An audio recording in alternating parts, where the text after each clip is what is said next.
Charvarius Ward, new 49er. We are looking at his next-gen stats here. Free agent signing, $26.7 million guaranteed is what the Niners paid him. His next-gen stat rates, if you want them, completion percentage allowed, 40%, which is number 1 in the NFL. Expected completion percentage, 47, which is number 1 in the NFL. Yards per target was third at 4.6. Opponent passer rating, 52.5, was third. Tight window rate, 47%, which was first.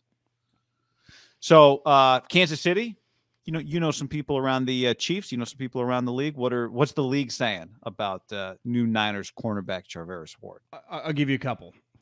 Good, really good number 2. Thought he would get around $12 million. I like him. Good press corner. Loses focus sometimes, but who doesn't at that position? Ball skills aren't great, but he's young and talented and still has room to grow. As a person, the Chiefs really like the guy. Good guy, small-town kid, pretty quiet. Another just independent arbitrator who just evaluated him as a player. Really solid player, fits the Niners scheme, not a ball hawk. So now multiple people, like he is not Richard Sherman picking Deion Sanders. Like that ain't his thing. Now he might make plays on the ball because he's long. He's 6'1", whatever. But he is not like high-pointing balls in the air as a cornerback. Now, you could argue Niners, beside what's-his-name's play at the end of the Rams game, but they've never seen a play like that. But he's big, tough, fast. He'll tackle. Good zone player. Fits the scheme. So I think part of it is they're overpaying this player, as we talked about. You overpay in free agency several $1 million.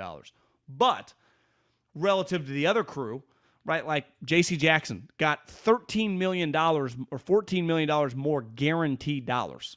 This guy is 25 years old, been a starter for one of the best teams in the league.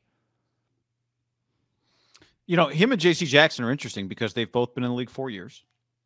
They have both played about the same amount of games, 62 games for Jackson, 56 games for Ward. Both were undrafted, by the way. Ward, 43 starts. J.C. Jackson, 39 starts. Interceptions, J.C. Jackson, 25. Ward, 4. JC, so, I would say JC is known to have elite ball skills. I would say the numbers reflect that. Yeah. And that is something the Niners have lacked, right? Is intercepting passes has not been one of the hallmarks. That's a large difference in picks. 25 picks and 39 starts. That ratio alone is, now I know in some of those other games I bet he was, nickelback playing, but that's a high number. 25 picks as a corner in 4 years. Yep. And I would imagine the first year as an undrafted free agent, he probably wasn't just unlimited playing time. It's really been the last couple of years. That's a lot of fucking picks. Jesus. I didn't realize that. His 23 passes defended, J.C. Jackson led the league last year. Ward has 29 in 4 years. Yeah, J.C. Jackson is on another level in terms of production with the ball, which is an elite skill to have. This guy is real. You paid less just to get a big body that can do what you want him to do, right? They were willing to pay less to get a big-bodied guy who's less talented, right? Because ultimately, if you're not picking the ball off and the other guy is, J.C. Jackson the last 2 years has 17 interceptions. Like, there's a chance Diggs, who I think had 11 last year, right, and had all those pick sixes and all the picks, he could easily go from like 11 to 3 and not even get 17 in 2 years with an 11 year. Like 17 picks in 2 years is fucking a lot. 9 and 8 back to back. Yep. But do you understand? I could see the Niners now. They don't have an unlimited cap space. $40 million for a corner who, isn't Revis or anything is just a lot to swallow. Now, I think JC's deal is like, look at my production. But they clearly passed on that because they could have been in that mix, right, if they were willing to pay a freight. Because it's not like this guy was like, well, he wasn't interested in California, Texas. He's going to L.A. Right. Rome on the stream, why are we comparing these guys? We know JC is elite. We're comparing them just because they're in the same class, but it's a fair point. The Niners aren't signing Charvarius Ward to be J.C. Jackson, but they are signing him to be their best corner, right? That's what they just did. This guy is supposed to be their best cornerback.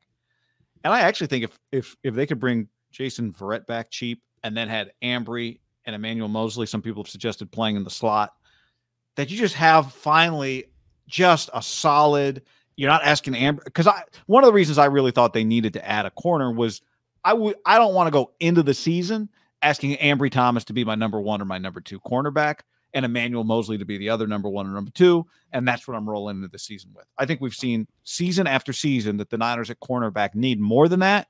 And I think you give Ambry a better chance at developing if you have somebody else who is your number 1 corner. And that's what they had. They had to sign a starter. But there are different levels of starters, right? And I would say I'd even push back. JC's not elite. He has elite production. I don't think he's viewed as an elite player. If he was viewed as an elite player, Darrelle Revis or Richard Sherman in his prime, he gets more money than $40 million guaranteed, right? Someone gives him 65 if he was viewed as like a Hall of Fame level All-Pro for the next 5 years. He's viewed as a really good starter. This guy's a tier under him, but has been a starter on one of the best teams in the league. And for the most part, I think he had a game against Jamar Chase that got kind of ugly. But one thing, just talking to people, like he did go up against typically the other team's best corner, best wide receiver. He's not afraid. And toughness, like he does fit things the Niners really value, right? Physicality, toughness, pressing at the line of scrimmage. So this is what we talk about. Scheme fit. It makes a lot of sense. Yeah. This is the second time, though, they've gone to the Kansas City well, right? I know every player is its own independent story, but they went all in on D Ford as a pass rusher, and they're still paying him, right? And they did this. Like those are two of the bigger investments, homegrown guy, wouldn't you say, that the Niners have done under the Kyle John regime? D got like $40 million, and this guy got 20. I mean, that's a lot of money to give 2 free agents, and they had a trade for D Ford. Yeah.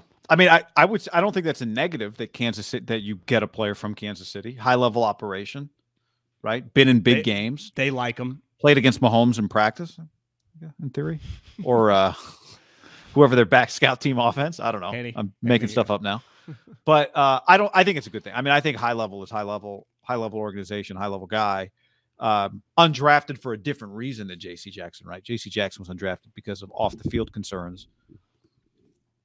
This guy was just undrafted. Middle Tennessee State, ran a 4.44 40. Not at the combine. Did not go to the combine. Which is a little. I'll have to do some digging because I would say it's probably a lot to do with his school because it's over 6 feet tall, running in the 4.4s. A guy like that usually getting a combine invite. Like I bet if you ask some people, like they'd like a do-over. I mean, clearly, he's been starting. Like the combine, they missed on this guy, right? The NFL missed on this player, and it might just be as simple as tiny little school. But I remember this vividly during the draft preparation, working in the office. Small school guys, quote unquote HWS, height, weight, speed. The moment they do something like this. You run 4.4 at over 6 foot at corner. That would every team in the league would get updated on that before the draft. Like he had to be on people's radar. A little surprised he didn't get drafted in the seventh round. Again, I wikied him, so maybe his 4.44 was not even a Middle Tennessee State. I'm looking at that too. All values from the Middle Tennessee State Pro Day. Here's the other thing, Guy. So weird. The Cowboys signed Ward as an undrafted free agent. The Chiefs ended up getting him. They traded for him before the season. This is a good scouting job by Veach, man. They flipped. The Chiefs landed him August 30th, so basically right before the white waiver claim, because they probably, I'm sure, realized this guy's going to get claimed. They flipped some random offensive guard that you've never heard of and landed their starting corner. So the Cowboys had too many corners but needed a backup guard or something like that. Yep, and the Chiefs we like this guy. So they watched him play however many snaps he played in the preseason that year for Dallas. That's fucking some scouting right there. Didn't even have to trade a pick for him. That's impressive. And they probably traded a guard they were going to cut anyway. Yeah, 100%. This guy's such an underrated prospect. The NFLPA Collegiate Bowl is easily of the bowls, right? The Senior Bowl is the best. Then there's the East-West Shrine Game, which is more like 5th, 6th, 7th round picks. This Collegiate NFLPA Bowl is kind of a joke. That's the one. Is that in Vegas, right? I think it was this year. When I was doing it, used to be at wherever the soccer team, where the Dean Spanos played for a couple years. Carson. In Long Beach. Yeah, Carson. That's what, to me, this guy's story is very NFL, right? Yeah. Small school guy, undrafted free agent, goes to the right team, sweet team, is like, damn, this guy's fucking 6 feet, can run, he's a starter. All of a sudden he gets a big contract. Like that just does not happen in these other sports because it's hard to even just survive as an undrafted free agent. You and I have been going to camp long enough. Honestly, once camp starts, like it's pretty easy to stand out as an undrafted free. Like you get every opportunity as like a 5th rounder does, right? You're in the group with them, repping around. Well, that's where I would put. He's DJ Jones. The DJ was not undrafted. He was a 6th-round pick, but I'd say very similar, right? Yeah. You do it with your guy. You let him go, and someone else pays him, and then you pay somebody else's guy who's in the same boat. It's not debatable that you get more chances for being a high pick. No one would argue that, and I think it makes older guys in the NFL that were later round draft picks gets them mad sometimes. That's true. Just because when you have a good draft grade, you just are going to get more chances. But it's pretty irrelevant where you start. Not necessarily with the team where you start matters because scheme and stuff, but in terms of you can be a 6th-round pick, you can be a 7th-round pick, you get an undrafted free agent. If you're good enough, you will get a big contract. Period, point blank. There's no way around it.